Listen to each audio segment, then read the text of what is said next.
Being eaten by a dog has never been more fun. Hello there guys, I'm Squawker and welcome to the Inside review. Just as a warning folks, this review is going to require me to do quite a few spoilers, so you've been warned.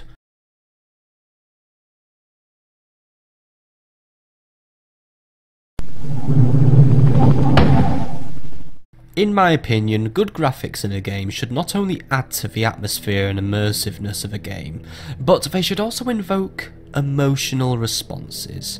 Inside managed to invoke a particular emotion with its graphics when I played it, that emotion being physical sickness. Now, I don't mean this in a bad way. I mean, throwing up or wanting to throw up is not a pleasant experience at all, but combined with the story, the excellent sound effects, certain parts of this game just made me want to turn my eyes away from the screen because of how disgusting some of the stuff was.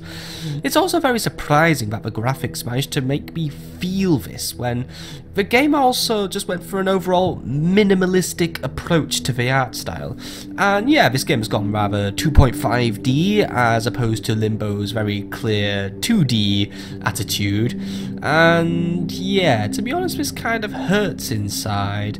Now, before I start critiquing, I will say overall I liked the looks of this game, and at times the more 3D environment really did create some good visuals, and they're very good at invoking emotions, demonstrating the verticality of the world, making big things look big, making you look small, you know, and there were also some really cool subtle little touches. However, while I did say in my Limbo review that the graphics could occasionally interfere with the gameplay by making traps increasingly difficult to see, Inside's graphics do this a little bit worse.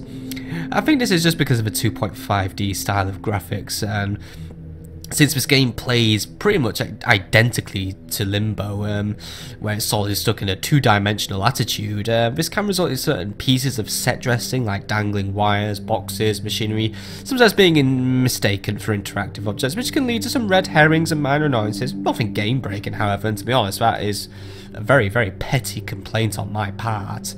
But I'm coming up with petty stuff because there's nothing really big to go on. I mean, I enjoyed the graphics overall of this game, and I also like how the character stands out from the dark background, so he isn't easy to lose.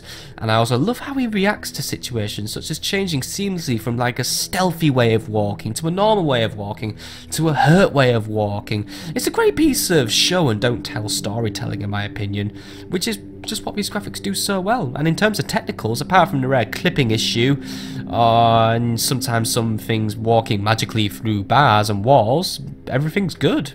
So overall, excellent graphics, and they're doing that thing. They're causing emotions. But what about the gameplay?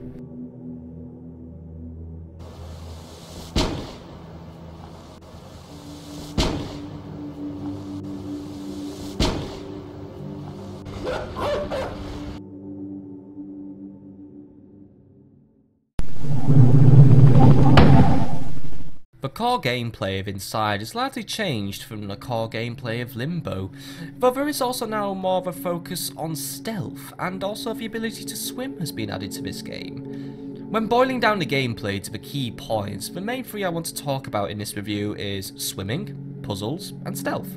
Now, before I dive into these points, I will point out that one of my chief complaints from Limbo has been resolved, and this game has much smoother platforming, and it doesn't feel as bulky and bogged down anymore. It really does feel a lot better. Anyway, let's talk about swimming, because swimming is a key part to a few segments of this game, and is most notably a new addition to the gameplay formula, since water in Limbo was pretty much an instant kill. Now, the lack of swimming in Limbo could be described as irksome, especially when the character would die when his head was just like an inch below water. But we're not here to get irked and annoyed at Limbo. I'm here to praise and criticise the swimming of Inside. The praise comes in the form that I like this mechanic, and as an addition to the existing gameplay, and how it just works quite well overall. The movement's quite easy in all the key directions, and the swimming isn't too fast as well, because you're playing a small child who is fully clothed, and you're not going to be swimming at Olympic speeds now, are we? Also, the oxygen level seems quite well balanced, and you usually have enough time to do what you need to do before having to service, but at the same time, you don't know when you're going to drown, so there's once more that lovely little bit of tension, that extra lashing. And also the physics work quite well too, and the game actually has a little bit of fun with water physics quite late into the game. However, it would have been nice to see the game really take that particular element all the way up to 11, because really it doesn't really do it too often, and those puzzles involving manipulating water were really challenging, but once more, really too few.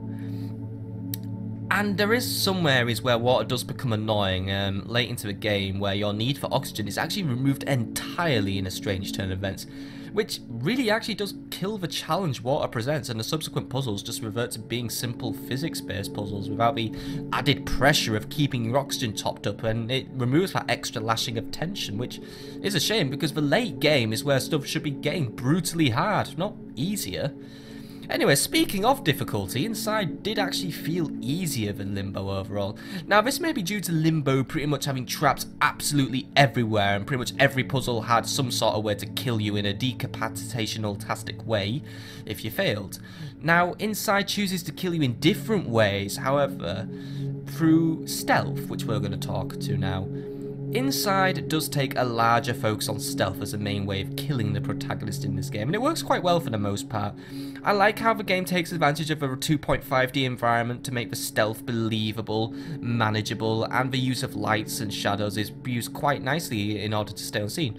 Overall, the stealth works quite well, though I do have a little bit of a gripe with guard dogs who will always just spot you instantly and then give chase, and it does get seriously repetitive when you pretty much escape the dogs almost the same way every time. And you know, there was one good puzzle involving guard dogs actually, but the rest were just annoying and repetitive.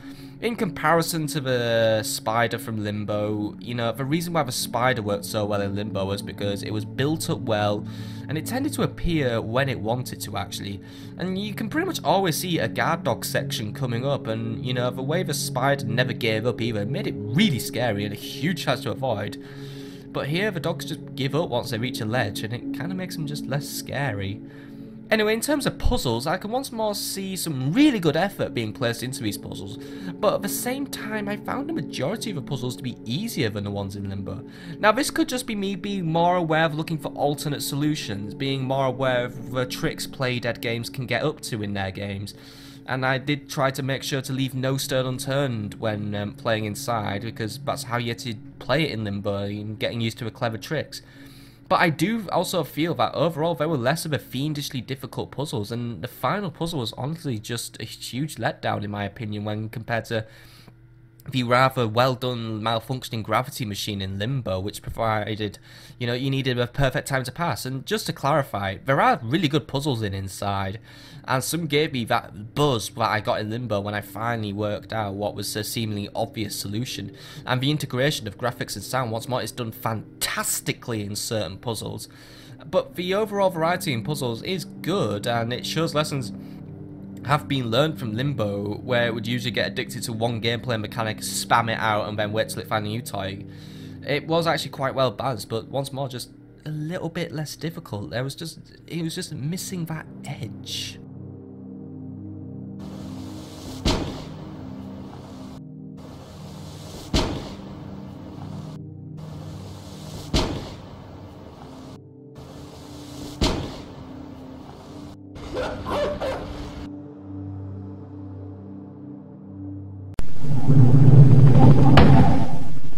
I believe the strongest part of Inside is the brilliant audio in this game. The atmosphere is built up nicely by, once more, the graphical look of the game, the colour scheme, but without sound, it doesn't add up, does it? Luckily, Inside has the perfect set of sounds to accompany the look of the environment and to create both a good atmosphere and, once more, provoke an emotional response from the player. This time the emotion is, once more, physical sickness, but also fear. Let's quickly start off with the music and the voice acting first, since these two elements are lacking, but in a good way. Music is very sparsely used in this game, and like with Limbo, when the music is actually used and noticeable, it's effective. I honestly don't have a lot to say actually, since the scarcity of music in this game especially is really actually just what the game needed. I guess there is one part where the music might get a wee bit obnoxious right towards the end, but you know what, the music was served the imagery quite well. and that's what the game's mostly about in some ways. It's show, don't tell. However, before I do drift away from the subject of music totally, I just want to point out how well done one of the puzzles were once more, as it involved timing movements with that of the music. It was a fantastic and very memorable puzzle, and was more a brilliant example of integrating music and gameplay seamlessly. As for voice acting, Inside takes the same route as Limbo, keeps the protagonist more or less silent apart from, you know, the breathing noises, whimpers, the grunts, you know, very, very standard stuff. And if anything, it just adds to the overall feeling of the game. It reminds us that we are controlling someone who is vulnerable and, you know, scared. So big thumbs up for that, and another thumbs up for no other voice actor, which honestly could have just served as a distraction away from the really absorbing atmosphere just built up by the game. And that really absorbing atmosphere is just coming from the absolutely brilliant sound effects, which do a really fantastic job of making the world feel big, like really big, absolutely huge, and it helps really remind and hammer down the point that the player is but a small child lost in a huge, foreboding and very uncaring world. I have zero complaints, and all I have is praise, but what do I praise first, even though I've already praised things already? I'll just save time now. I'm just going to give out one big mega praise, because every sound effect in this game adds, and none of them take away. And I guess there is one more thing I do need to talk about just before we quickly do the score for this section. As I mentioned in the beginning of this game, the sound effects did once more manage to invoke physical and emotional reactions from me, one of which was disgust and the other one was physical sickness. But once more it was in a good way, because I could sense the game was intending these reactions to happen. The final section of this game really achieves it perfectly, with the panicked screams of people and just all that squishing and groaning coming from that hive mind thing. Ooh, it still makes me quite queasy thinking about it, but if the sound is really well done, then it's sticking in my head, and once more, it's sticking in my head, so just absolutely fantastic job, absolutely phenomenal.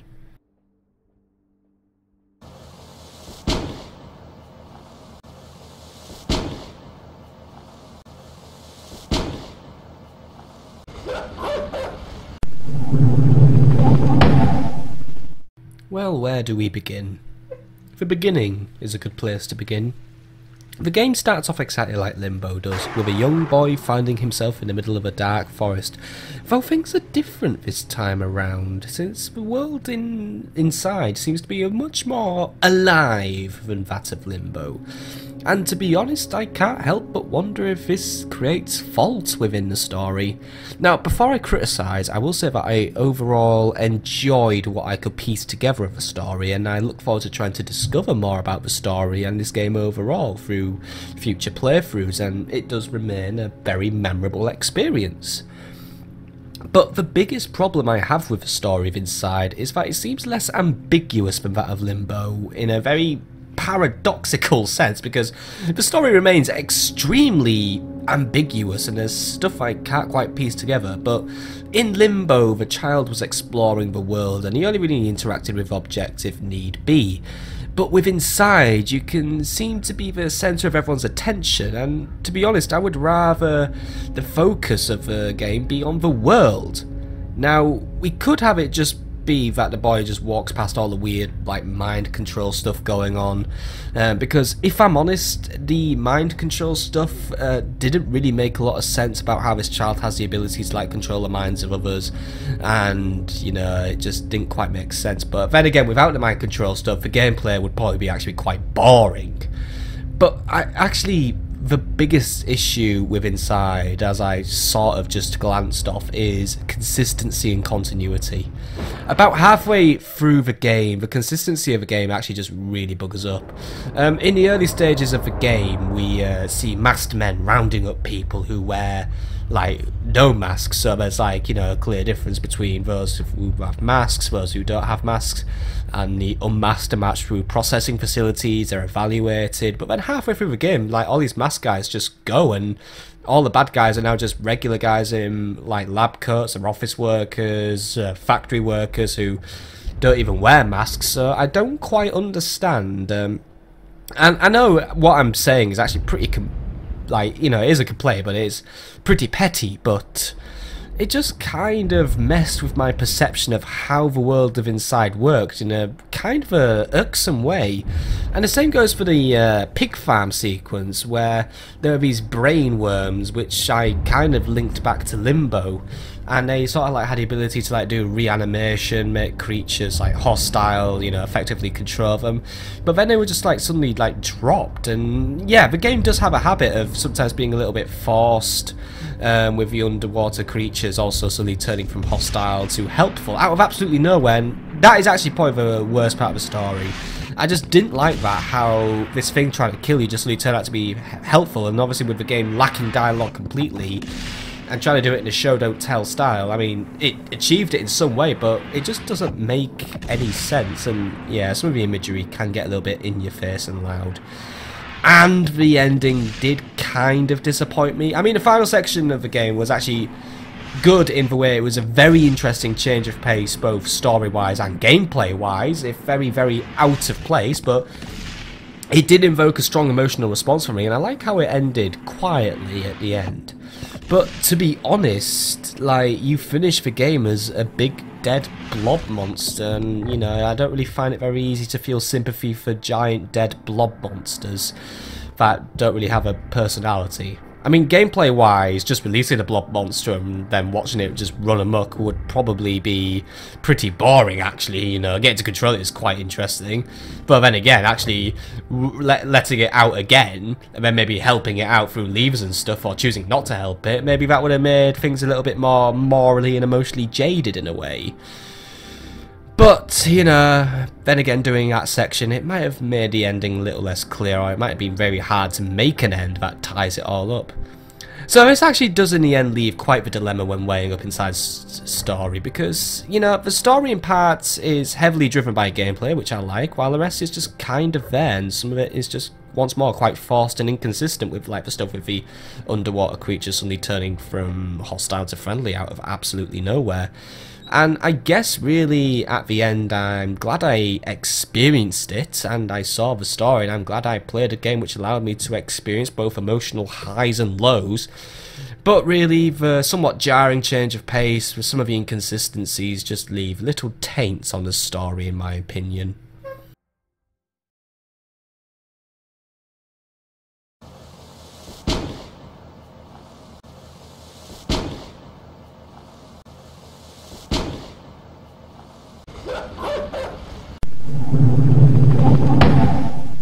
Once more, as we come close to the end of the review, the replay value emerges to trip up the game and lower the score.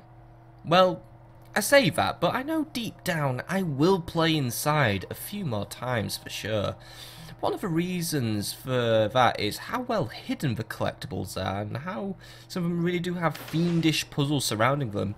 The collectibles also work nicely with the achievements, in that each description for the achievement is a cryptic clue of where to find the hidden orbs, and just like Limbo, the reward is a secret ending, which may fix some of the issues I have with the story.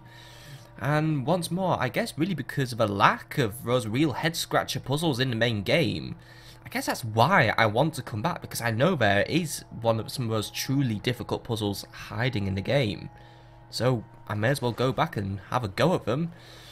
But there is one achievement overall which is missing from this game, which Limbo had, and it's a really hard challenge which only psychos will probably try to do. And for those of you who don't know, there is an achievement in Limbo to beat the entire game in one sitting and have less than 5 deaths. And I've tried this a few times now, and to be honest, it is really hard to do, and it's frustrating, but it's also a fun challenge because you're really pushing yourself to absolute perfection, and I kind of wish Inside had that same challenge achievement. I mean, you know, the parameters could be altered and there's no such death to beat the game in under 90 minutes, you know, just a challenge, you know, where I can have something where I can prove it and give those bragging rights, but also think deeper about how I actually play the game. Now, as for the other 2 points I have in this category, there aren't any different difficulty levels, which actually makes sense given how the game is structured and how the enemies only really appear in specific sequences, and there's no combat as such, and you know, it's mainly based on outsmarting enemies, so it's perfectly reasonable to forego having multiple difficulty levels. I also never really got bored of playing inside, which is really a point in its favour. The atmosphere was so strong, I can't really see it losing its effect on me anytime soon. You know, because when I can comb the game with my fine-toothed collectible hunting comb. I mean, yeah, there are some frustrating puzzles, but they're all solvable once more. And I guess there is that issue as well. Once you've solved a puzzle for the first time, it's probably not going to fully stop you in your tracks again. You know, once you've really busted its virginity up, and so you know, it might make the hard puzzles more of a stumbling block, but not a wall again.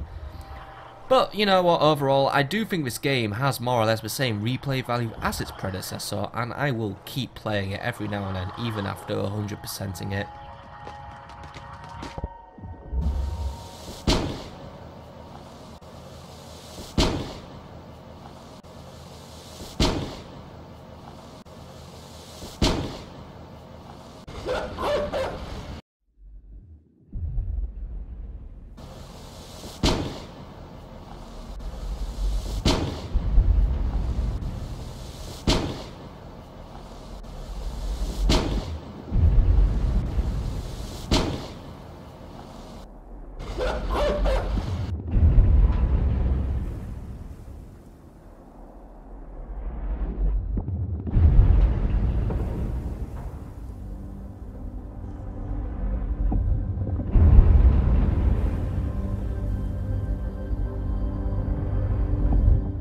And there we have it then, the review for Inside, finishing with a score of 81.5.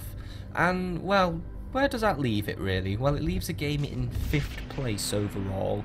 And how do I feel about that when the game's predecessor came in 1st? Well, in a way, I guess disappointed, because obviously sequels should really do better than the originals, but then again, it wasn't necessarily a sequel, it's more of a spiritual successor. And to be honest, once more, Inside I really treat more as an experience than a game in some ways, and I'm really glad I experienced it, and I really do hope other people do go out there and give this game a shot. I mean, it really is brilliant. It is. I mean, in the Steam review I wrote, I think my favourite quote from what I wrote, because I'm such a narcissist, is, "It's an arty game done right." It is an artistic game. I mean, fuck, it was funded by an arts council, wasn't it? But the game never came off as pretentious to me. Yes, okay, sometimes the imagery did get a little bit strong, but it never came off as pretentious, and it did once more, it did the most important thing. It avoided that cardinal sin so many arty games make. There was gameplay. There was engaging gameplay. And for that just makes the game so strong. But yeah, 5th place overall, and yeah, I can see why it did go over. I mean, it still did very well. I mean, the game just had a few more weaknesses that I noticed for Limbo at the end of the day. And, well, that's where I'm going to stop talking, actually. But before I go, I would like to thank you all for watching. And if you look in the links now, there is a link to my Let's Play of the game. And there is a link to another Let's Play of which I've yet to choose. Also, I would like to give a wonderful big thanks and shout out to Tengu230 for supporting me with this Let's Play. By not only, I don't know, being a frequent watcher, but also by providing me a copy of this game free of charge. You're an absolutely wonderful person, Tengu230. I still owe you so much. But this was actually the first game he ever gifted me, and that really does feel special. So, I mean, really, thank you for allowing me to take part in this experience of a game, and thank you very much. And it would mean a lot to me if people watching this were to, well, you know, check out his channel. I mean, he's got all sorts of cool Japanese games, indie games, Gravity Rush 2, he's got Deadball, he's just got loads of cool. Why don't you just go check him out? He's got loads of cool shit. I mean, take my word for it, he's just got loads of cool stuff. But anyway, I hope you've all had a lovely day, my friends. I hope you have a lovely evening. I will see you all in the next review I will do, which will be Traffic Giant, actually. I'm just announcing that there because that Let's Play is now dead in the water due to technical issues. Wonder if that game will somehow be inside. I very much doubt it. It'll be strange if it did. Oh well, on to writing the next review. Have a lovely evening, folks.